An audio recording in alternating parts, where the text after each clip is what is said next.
Hey guys, it's Mitch. How's it going? We're taking a look at Spawn Batman today by Todd McFarlane and Frank Miller. So just before we get into it, if you enjoy the channel, if you feel like you might want to help out a little bit, go subscribe on my Patreon. Links are in the description. Gives you early access to everything I do. Helps out the channel, helps to buy new comics. Oh, did you see any of the stream I did yesterday, by the way, just to start? No, why? Oh, because I've got this page here, which I don't know if you can see what I'm doing. Yeah, that looks good, man. Yeah, this is the Clerg. The Clerg underlings are having to report to the captain that Popo has escaped and is like wreaking havoc on the ship, and so this is him like kind of over looming over everything. It's got the McFarlane designy vibe, kind of. I think of Dave Sim, but yeah, because he would do that kind of thing too sometimes. Yeah, for sure. That's cool. You're thinking a bit more. I don't know, like what would be the word about that like larger composition? Yeah, no, it's because like that's the biggest part that always escapes me, and up till now, if I just do another one of pages that I've been doing in this sequence, it's just a bunch of clerks sitting around in a control room of some kind, which is fun for a little while, but you want to kind of change it up every once in a while. Yeah, I like how he's I like the silhouette looming. Yeah, no, I think that worked out all right. Is this the show? Are we on?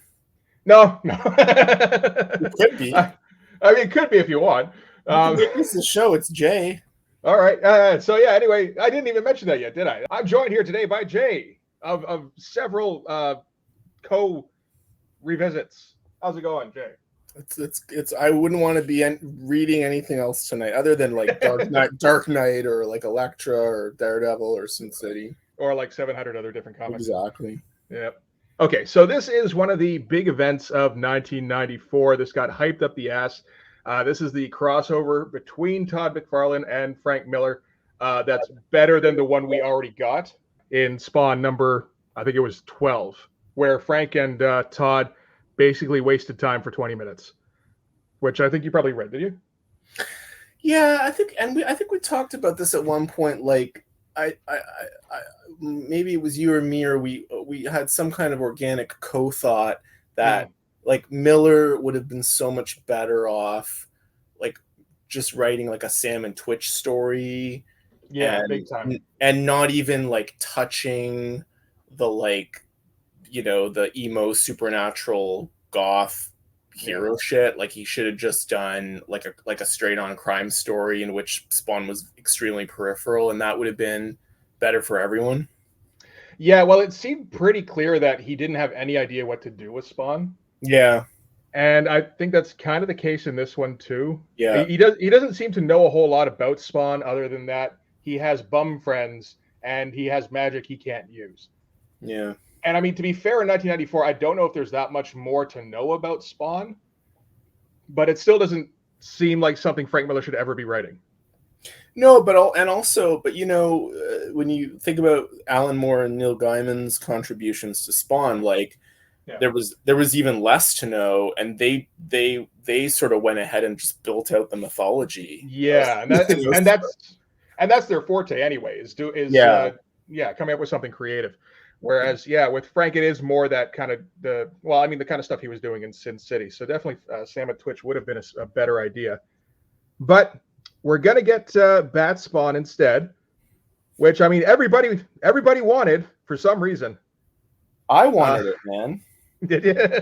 I never bought it myself. I was really looking forward to this comic because I was a fan of McFarlane, I do think this was like the beginning of the end for me in terms of like Image Comics. Yeah.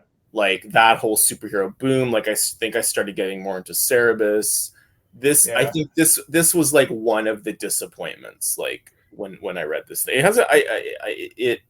I remember viscerally. I remember the excitement of I remember anticipating this book. Yeah.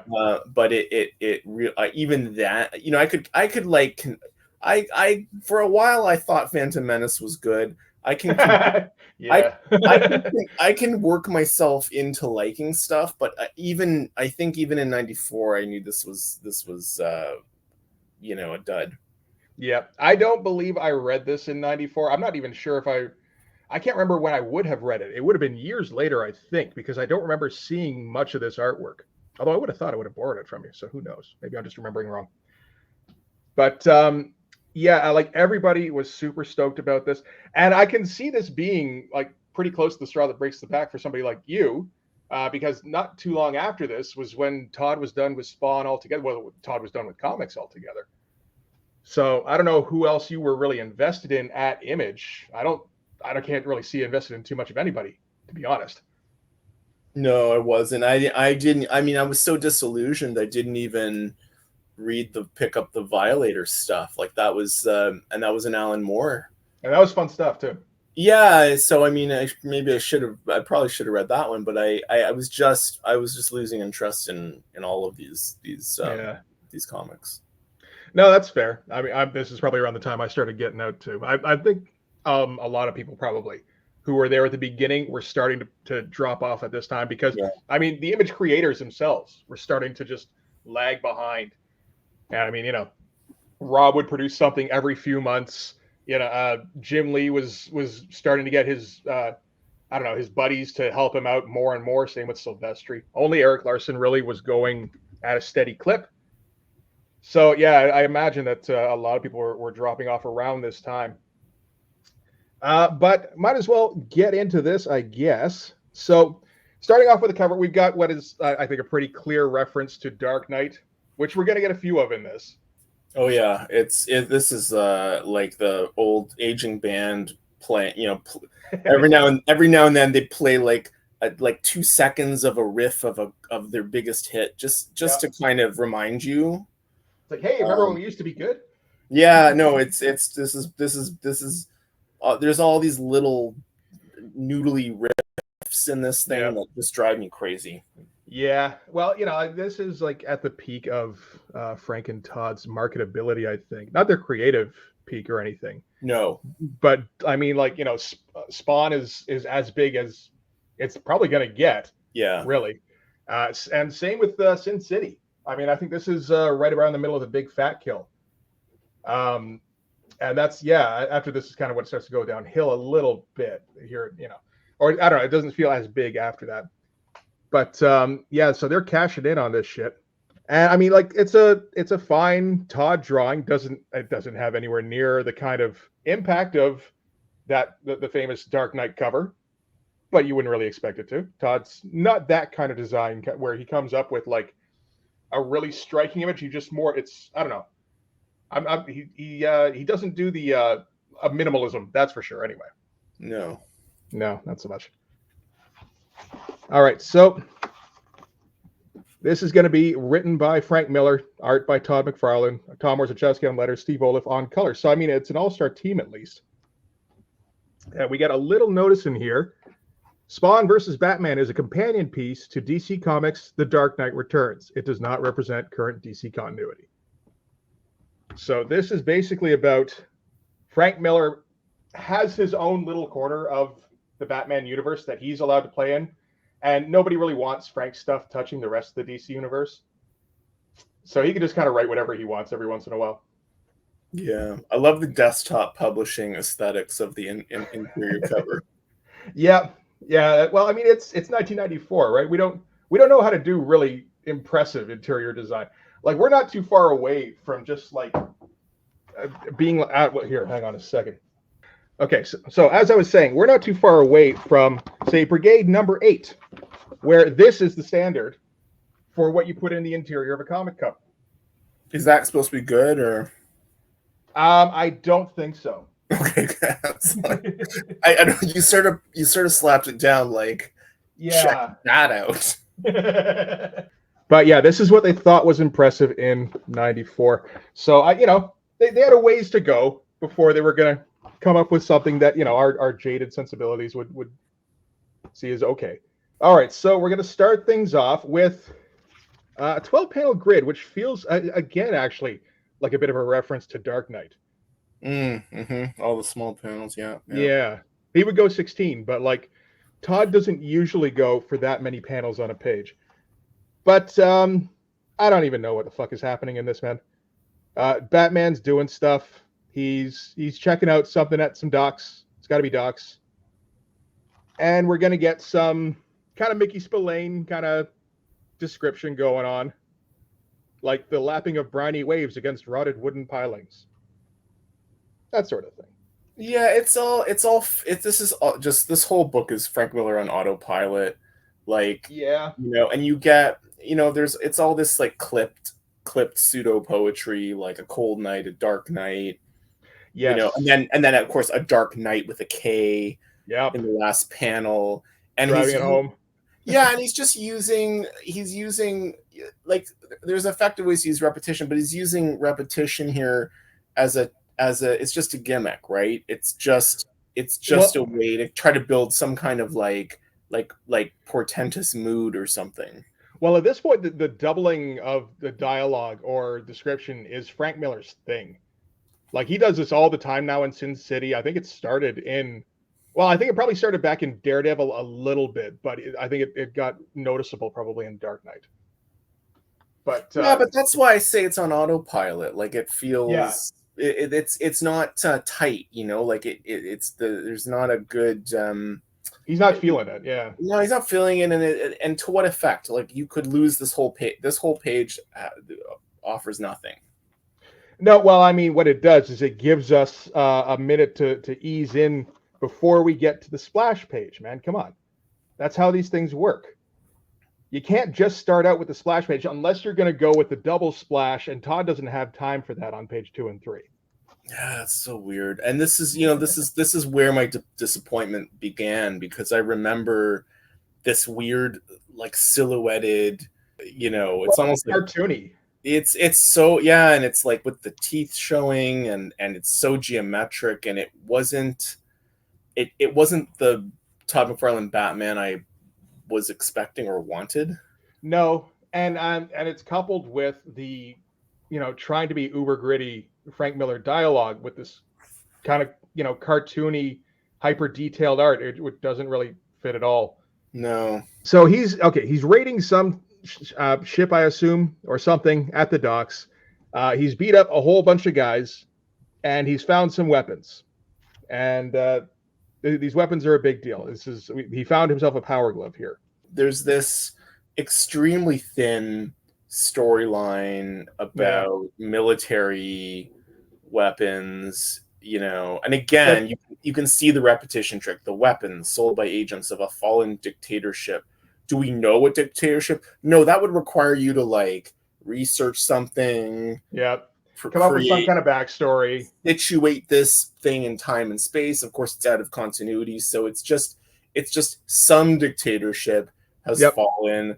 Weapons have come here for a war that never happened, and this whole comic takes place in this weird, like, I don't know, it's this weird like antiseptic, dehistoricized Cold War context that like has no detail, no specificity. You can't get any.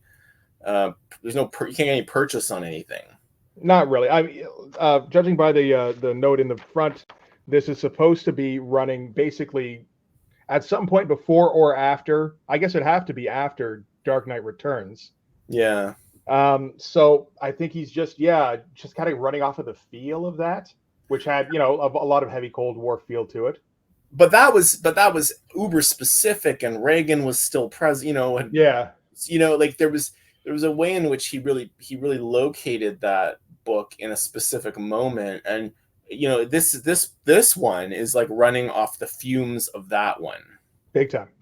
And this fucking thing on the next page, like, this is just what I don't understand about this comic is this is just so not. This just doesn't. This isn't either of them. It's neither of them. You're like, what is like McFarlane is now in this kind of is basically doing a kind of like horror comic, and Miller is doing straight up crime fiction. Mm-hmm. And what the fuck is this thing? Like, why are they doing this? It doesn't. I'm not sure whose idea this would have been. I don't know if maybe Todd was just doodling one day and he came up with the design for this thing, and it was just like, okay, we can run off of this. It doesn't belong in a Todd thing because Todd doesn't draw sci-fi, and obviously, like, Frank's never touched it aside from something like Ronin, which this definitely is not. But I have to say, Chud though is the best part of this on this page. You need to use that in Blood Force. I'm okay with that. I might even put some. I might even make it an acronym. Yeah. I don't know if you've ever. Why not? Well, I don't know if you ever saw the movie Chud. No, I don't think I saw that. No, probably not. It's like, I think it's like carnivorous humanoid underground dwellers or something like that. Sure. It's like a Ghoulies ripoff from what I heard. Yeah, and I never saw Ghoulies anyway. So anyway, that's down like 7 different tangents. Chud it is. Okay, so Batman gets thrown around by the weird, not Todd, not Frank robot, and it's he has no real chance against it except for the power glove that he found earlier, which he throws on without really doing any kind of test run stuff because he doesn't have time for it. And he's able to make mincemeat of the robot now. So that's something, and it's at least a little bit of setup for later on in the issue. Yeah, I think I have one theory I have is that, like, I guess Todd felt, artists of this era felt that, two heroes when they cross paths must fight, but Batman cannot possibly win against Spawn, so therefore, he needs like a Nintendo Power Glove to, like. I can see Todd getting hung up on the fact that his guy has like potentially limitless magic power stuff. Yeah. So there's no reason for Batman to win except for the whole thing that Frank's writing him so that he doesn't use the magic power stuff. But if you didn't feel obliged to make your characters fight, you wouldn't need to contrive this whole military weapons thing, which to me, it doesn't work well with Batman anyways, but I don't know. Not a whole lot. Hey, remember when we read Batman Judge Dredd and that didn't happen? They didn't really fight? Yeah, that was such a good comic. Anyway. That's the good version of this comic. Kind of. Oh my god! And then they're pulling off the head of it's like a homeless guy from the Spawn or something, and oh my god. Yeah, So that's what's powering these somehow. You wouldn't think that would really be necessary, but sure, why not? They're stealing bums and taking their heads off so that they can plug them into weird robots that don't belong in this timeline, for reasons. Does that about sum up? Yes. Well, the next page is the reason. It's this woman. Yeah. Who's, I don't know, she's got some kind of NGO about healing the world, but she has a nefarious plan. Oh my god. And that last panel, I don't know what I thought of that in 94. I don't think I ever thought it was particularly cool. I don't think it's the worst thing. Todd's trying on the artwork, at least. Like, he's not skimping on it. At least for the most part, there's a fair amount of detail going on. It's not going heavy on the design or anything. I mean, I kind of like that Sam Keith vibe when Sam Keith does it, but with the guys like hunching way the fuck over. Yeah, this is a comic that doesn't know what it wants to be, and so there's that's just a weird. I don't know. I find that panel strange off note, but yeah, what do I know? No, for sure. And he's just kind of like inquisitive about it, but like not really in a we got to get this done kind of way. He's able to scan the bum's dental records, and from there he figures out that he's homeless. So I mean, that should pretty much end the investigation, I would think. I guess he goes off at blast address, and then that takes him to New York, and he's just going to wander around New York forever looking for bums. So anyway, all right, so when we get our big splash of Batman here, again, remembering some of the splashes in Batman Judge Dredd, and it doesn't quite measure up to those. It's an all right shot, I guess. We got our Todd thing. He's good with cities, you know. Yeah, like the buildings look nice. They look nice. I like the I do like the little inside joke, the faux Spider-Man webbing that Batman has on the facing page. Oh yeah, okay, with the rope line and everything. Right? That's his Spider-Man webbing. Yeah, pretty much. Yeah, I don't think Todd can. I gotta assume Todd just assumes if you just draw a web line like looping out or something, it doesn't look cool enough. Or like a rope for swinging. So he's gotta put it, just crank up the volume on that. And I mean, I loved that shit. I still kind of do in a way. Like I do like Todd's comic books are little microclimates with their own physics, and nothing can just be still. Capes have to be aloft, and I dig it. 30 feet in the air. Yeah, I'm cool. I'm cool with the with the dynamics of that. Yeah, no, I mean, like Todd's, he's always known what, I don't know, the kids want to see, right? Yeah. Yeah. Okay, so what happens on this one? Nothing, man. Nothing. Just keep turning the pages. I'm just looking. I'm like, okay, I must be just forgetting things because I'm blanking on this shit.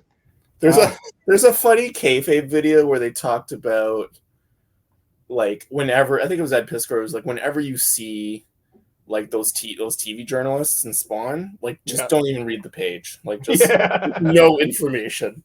No, not really. This is I needed to spend some time here, just fill a page for a bit. Yeah. So Batman stumbles upon some of the bums and overhears something about some guy named Al who does magic shit. So he's going to keep searching around and look for this Al guy. So now we get our big splash of Spawn, which is, again, it's an all right shot. It feels like it's not nearly as good as the stuff he was doing just a couple years earlier. But, I mean, I don't know. Todd's got all sorts of shit he's doing these days. It's very rote, eh? It's kind of like, it's like we've just seen that shot before. Yeah, nothing new. And a couple people trying to set a bum on fire, but it doesn't work out because he uses his magic powers.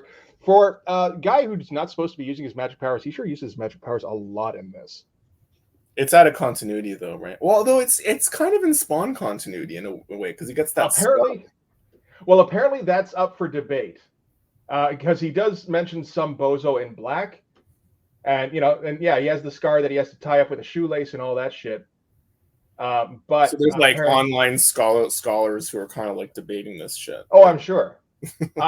Apparently, it's been settled that the bozo in black in question is Harry Houdini, who was in issue, I think it's 19 and 20. So, well, geez, I was gonna lose sleep over that tonight. Yeah, so. I know. I'm glad to have reassured you. But they retcon Batman out of regular Spawn continuity. Yeah. So there's that. Yeah, Spawn stops the arsonists, and kind of gives him a chance to walk away, so they try to shoot him. So then he just burns them alive instead. Batman stumbles upon the scene and just sees the burning and assumes this is murder. I mean, rightfully so, I suppose. Kind of a nothing couple of pages. But this is going to, I suppose, crank things up a bit. His mask is suddenly off, though, or is that a... It is off, and it was on here, and it's on again here. So maybe he just drew this first, or the I don't know, or the mask like slithered back off and on. Sure. I mean, well, like I don't know if it's. Yeah, we are post the Alan Moore issue, so we have decided that it is a living symbiote. So I guess you could theoretically say it. I don't know, like it surprised the symbiote and it jumped off its head. I think it's more likely that Todd drew this image first and said, here's a cool shot of Batman kicking Spawn's ass, and then they kind of built around this. And the demonic grin Batman face, like, it makes no sense to me. I don't. Not really. Like he's dropping down like he's a villain or something. It's bizarre. And like with his dialogue again too, where it's always very serious, and he's like a taskmaster kind of guy. It doesn't make a ton of sense. Hey, we got Clud here too. I like Clud. We got Clud. We got all right. I'm taking notes on. I might stay away from Kunk. I think I might get flagged by YouTube or something if I try to put that. Yeah, you should put Crunk. Crunk is pretty good. Crunk is good. Isn't that like wasn't that a dance form, a dance genre, or a music thing? Yes. Yeah. Well, I mean, Crunk was bling. There we go. Which is now potentially Riz or Drip. Well, let's not have. Let's stop. let's have the guys in their mid 40s discuss what the kids talk about. We're not allowed to talk about this. All right. So yeah. Anyway, this is the fight. It's okay stuff. It doesn't get like Todd's trying. He's drawing some things which he doesn't always do. Sometimes he just does the thing where he does word balloons and sound effects. And we're supposed that's coming. I know it is. So I'm just saying that we got to appreciate this while it's here. I do like I have a bit of a soft spot for that top panel. I don't know why. I was thinking that actually today too when I was looking through it, where he just kind of like snaps open the batarangs and tosses them. It's a kind of cinematic shot. Spawn deflects the batarangs, and yes, Batman's having difficulty with this fight because Spawn keeps, for one thing, he's already dead, so he can't really be hurt that much, and he can give himself magic powers to fuel him to beat Batman up.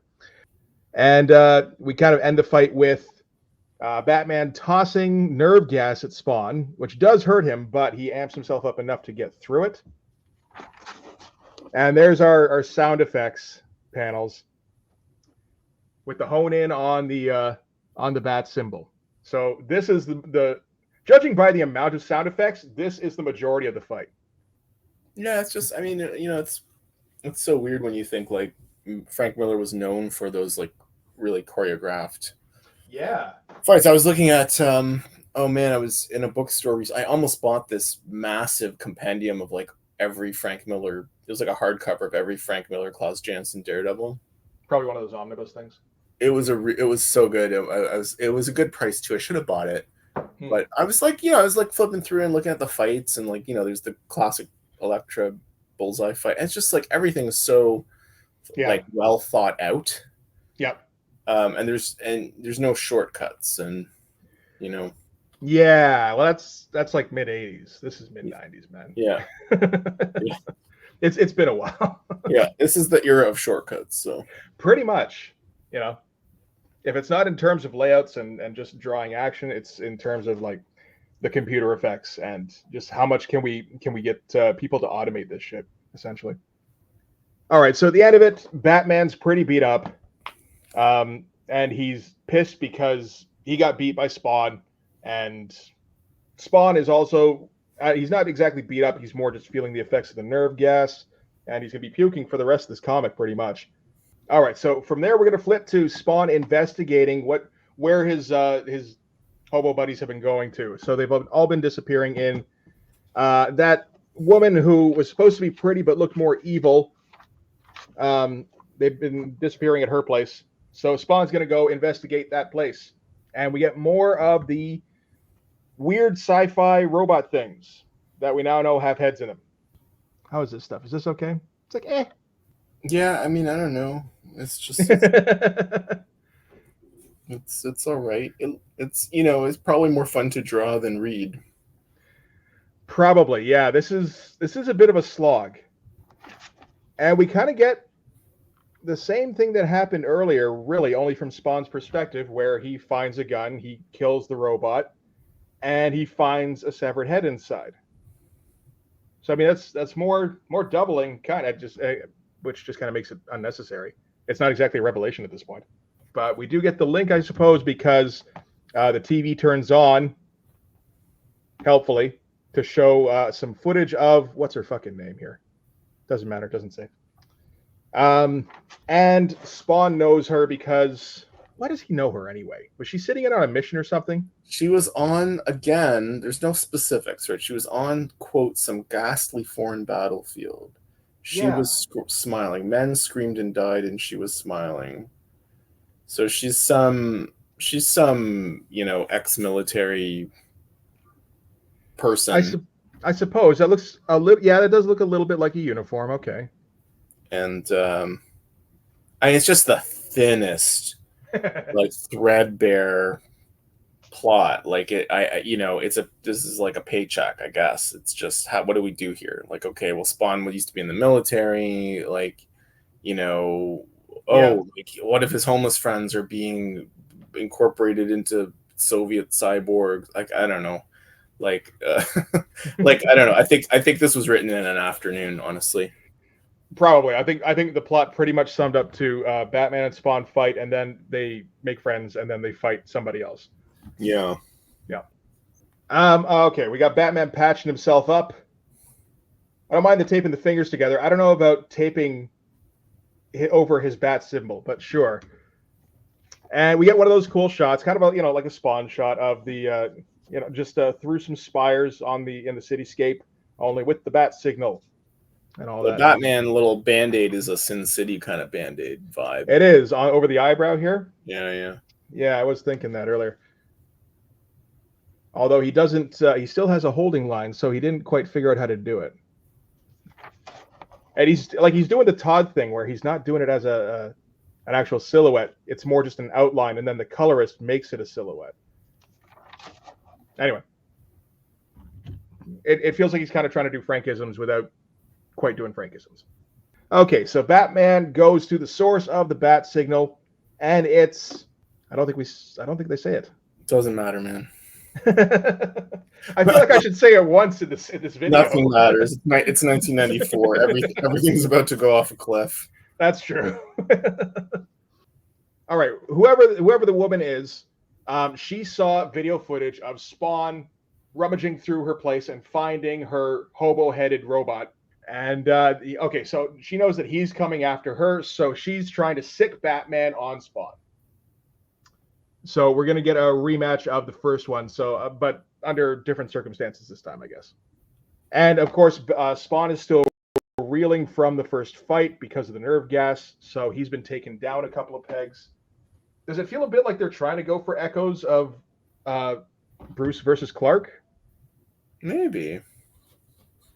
Because Batman's all amped up in that one. He's got his tech. He's got the kryptonite. So Superman's weakened. I don't know, maybe a little bit. Yeah, again, this whole thing is just it's vague echoes of better comics, right?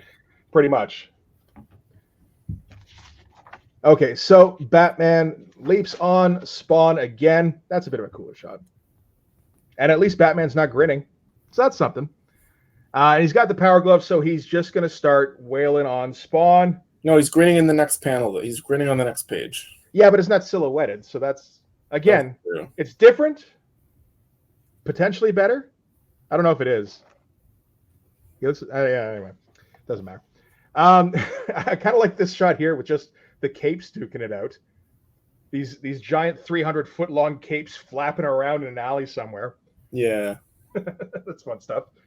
And Todd can't decide if Spawn's mask is on or off. I think it depends on how difficult of an angle it is to draw. Yeah, maybe. Very strange. And we really start getting the doubled dialogue around here. Okay, I think Todd's decided now it's permanently off, so that's good. But yeah, we get a lot of that break you in half. I'll break you in half. Batman keeps calling Spawn a sloppy fighter or a stupid fighter, no discipline, and keeps going back to that. So kind of, again, just reasserting the Dark Knight character. I mean, the fight stuff's probably as good as it's going to get here. This is kind of okay, so on the next page here, this is kind of a variation on what we had before, where it's really just the sound effects coupled with just a shot of a fist. Not particularly effective, in my opinion, but anyway, at the end of it here, Batman and Spawn are kind of on their last legs. They've had the shit beat out of them, and they're still threatening to break each other in half. And what happens then? Is that when the robots come in? Robots come. Yep. And they basically kill Batman. I guess we're involved though, right? Like emotionally, so that really hits home. It's just like, I just thought, like, you know, I just kind of thought, and if you flip to the next page where, like, Batman is like, he looks like, you know, Jason Todd Robin after Joker Oh shit, yeah. beats him to death, and it's like his heart stops. And I just thought, like, man, the nerve of, like, of this comic to be like, you know, like, oh, we're gonna, like, bring Batman to, like, to basically the brink of actual death. Yeah. He sort of basically dies, and then Spawn brings him back, and I'm like after decades of like better Batman comics, like, Yeah. a one-page robot ambush is gonna kill Batman. I'm like, get the fuck out of here with this nonsense. Like, Well, he did get beat up by Todd's Batman first, so that's probably why, right? oh god. All right, so okay, Spawn is able to. I'm. What does he do? Does he use his magic again? He does use his magic again. Keeps using the magic, and okay, so destroys the robots. So this is all just to get Batman close to death, so that Spawn can fix him, so that they can have something, in, you know, like a kind of a common point to work from at this point. And they hand the whole comic over to the colorist and the letterer. I don't know. Todd scribbled it for a little bit, and he also did callbacks to Spawn #1 with this shot here. Only he doubled it again with the doubling with Batman next to him here. Yeah. Yep. He does like this shot though. He's used this. I think this is at least the third time he's used this. Yeah, for sure. Yep. And that hairstyle of that woman. I've seen that hairstyle before. Yeah. That's a very Todd kind of style. It is. I'll be honest, Todd does not draw good-looking women.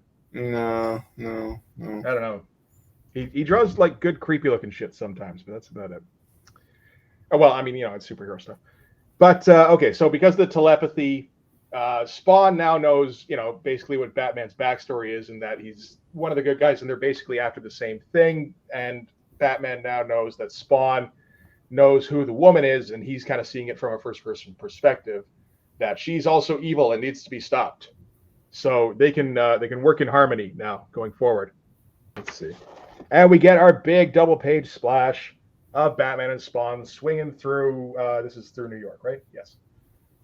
And I mean, that's probably worth the price of admission for most people at this time.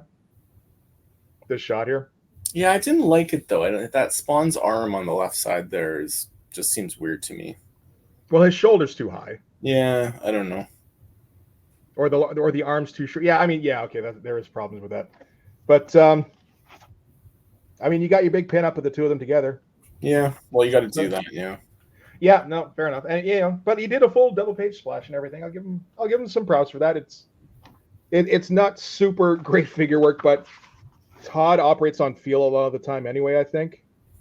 So you know, that's probably okay. And it's better than the Greg Capullo the poster we get later on. All right, so from there we're flipping to some cruiser out in the middle. Well, this is out in a dock somewhere, where the woman that we saw earlier, I saw the words nods vigorously, and I was sure that was her name for a second.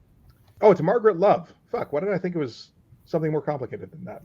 Anyway, she's going to be giving an address to all sorts of important people. So we've got senators and vice presidents there, and they get the impression that they spiked the punch so that they'd be more agreeable for this particular meeting. Is that the impression you get? Yeah, they've been brainwashed through some drink, and she's gonna, like, basically, I don't know, like, wipe out most of the population of the planet. I suppose that's the plan. I was kind of stuck on that too. Like, you know, so she's just decided that the problem with the Earth is people, and they're going to solve the problem by wiping everybody out, and then fix things somehow. No other spread in this comic book has as much text as this spread. Like, this is basically, like, I don't know, it's like Frank Miller being like, okay, we've got to just, like, we just got to, like, explain everything that's happening now. It doesn't really, though, does it? It's just kind of it does rhetoric. It doesn't, but, like, if you it's funny. It's like they've like so much of this comic are like irrelevant pages or like splashes, Dumb fights. and then it's just like, okay, we're almost done. Let's just just ram in her motivations and what this has all been about. And 2 pages of exposition. Doesn't matter if it makes sense. Just get it out of the way, and then we can just say, we can just say it happened. That's right. And then they can go, and then they're going to come and do their thing. Yep. And okay, so yeah, Batman and Spawn infiltrate the thing. I get the feeling Greg Capullo might be helping out a little bit around this time because some of these Spawn figures look a little Capullo-y. Yeah, I see what you mean, for sure. Yeah. And yeah, so they kind of make short work of all the guards on the ship. Batman's obviously doing it more through stealth. Spawn by just, I don't know, clanking everybody with his chains. I don't know what's going on here anymore. I think they're fighting robots again, maybe? Yeah, and then she accidentally gets, like, something falls on her. Yeah, something impales her. And, Spawn's like, oh, why can't she die? And then she gets skewered. She launches a nuke. Yep. Spawn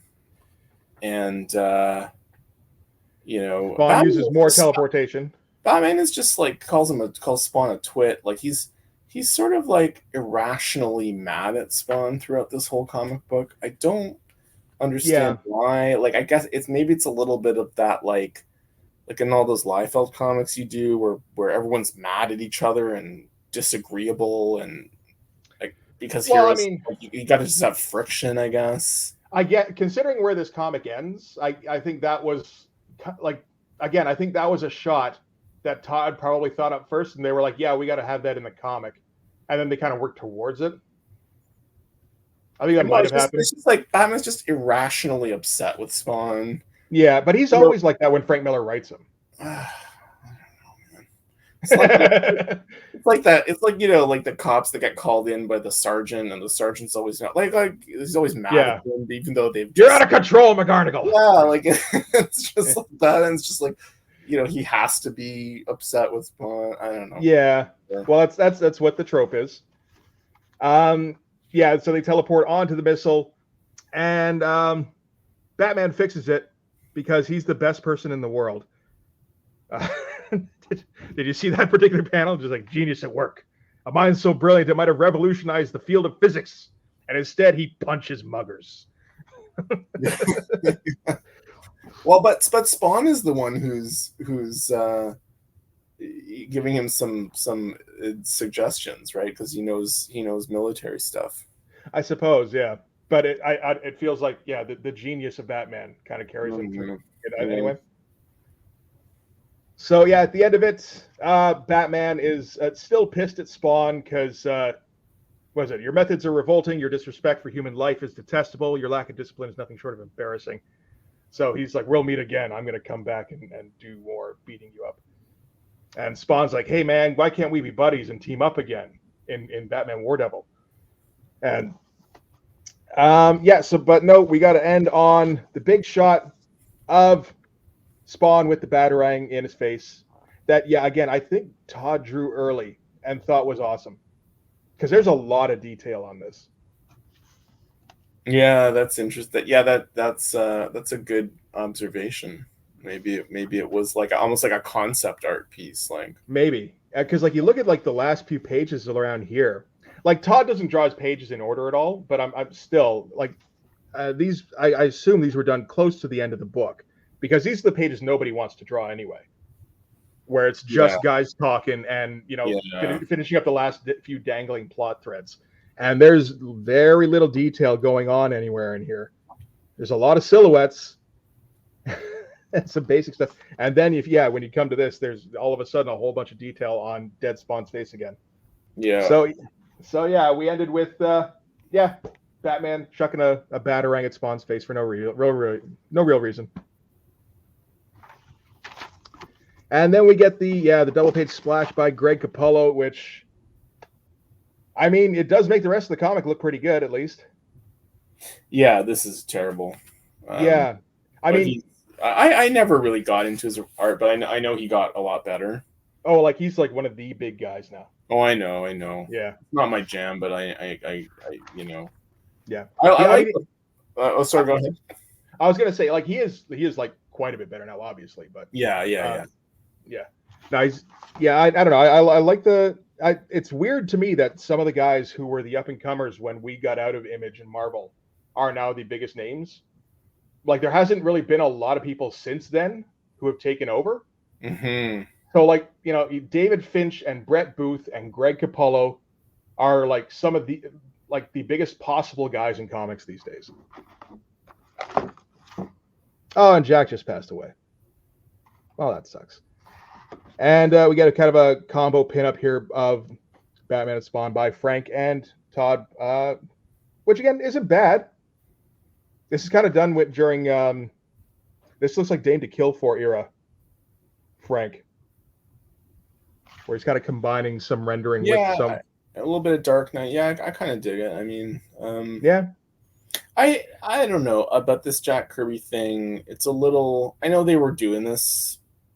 This Well, was, they were the Image guys were always going on about Kirby, and yeah, I think it was legitimately a big thing for Frank. I'm sure it was. It's just like this is the effort they're dedicating with respect to the finest talent any of us have ever witnessed. Like this is the comic, and flip the back cover, man. Like it's trying to lend a kind of like faux prestige to this thing. Well, like, I mean, this reminds me of like the back of like Arkham Asylum or something. Yeah, it's like, but it's trying to be, it's trying to present this thing as like a Killing Joke or something, and I'm not even a big fan of that, but that's a much better comic book. Yeah, this has got to be the most serious shot of Todd ever in his fucking jean jacket. Yeah. It's a nice shot of Frank, at least. I would never have guessed that was Frank Miller. That does look more like, like a shot of Grant Morrison or something around this time.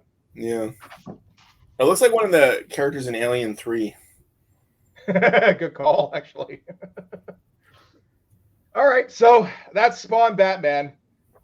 So what'd you think of that, man? It like, again, like this is one of the last things I got excited about. I found it disappointing. And I started getting into other things, and just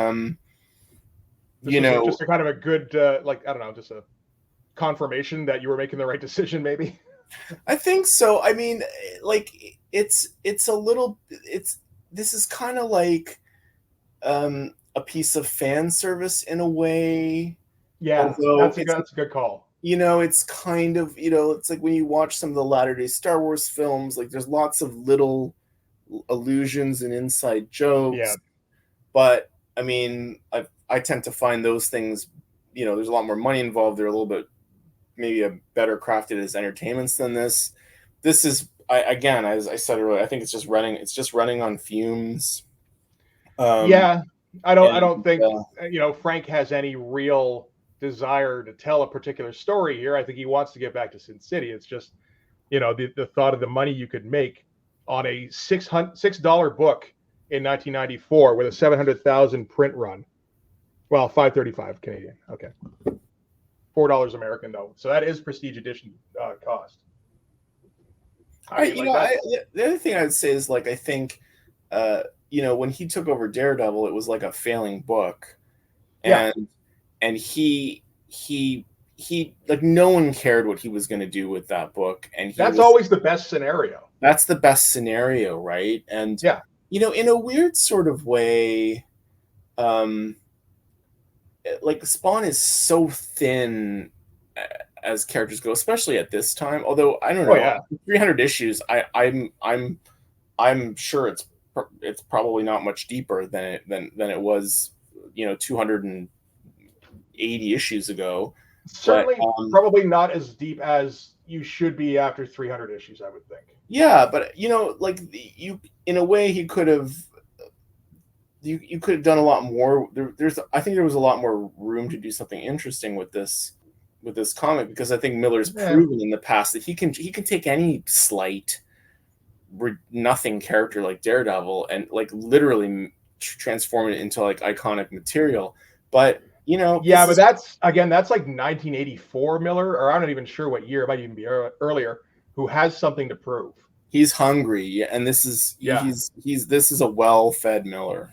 Yeah, that's the thing about this era. If we're talking like early big fat kill, I personally, I'm my favorite style of Miller's is Dame to Kill For, because I feel like he's still making discoveries and he's still just like trying to figure out how much should be, just like big swaths of either black or white with a brush versus how much should be rendering. By Big Fat Kill, he's figured it out, and then by That Yellow Bastard, it feels like he's starting to get complacent.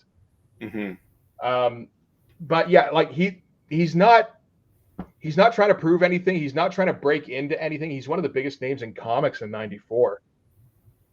Yeah, I don't think he really gives a shit, and I don't think you can make Frank Miller give a shit in '94. No. Yeah, but we got Chud, so there we go. Something worthwhile came out of this. That's right. Coming soon to the pages of Blood Force. Absolutely. All right, so I think we'll take off. Thanks a lot for joining me on this, man. Absolutely, it was a pleasure. That's exactly what it was. And that's going to do it for this one. Thanks very much for watching. If you like this video, please hit like, hit subscribe, hit the notifications. Go subscribe on my Patreon. Gives you early access to everything I do, from the Blood Force stuff to the YouTube videos before they get uploaded to YouTube, as well as some Patreon exclusive content. You can also follow me on Instagram and DM me there for commissions, and you can join the Blood Force Discord server.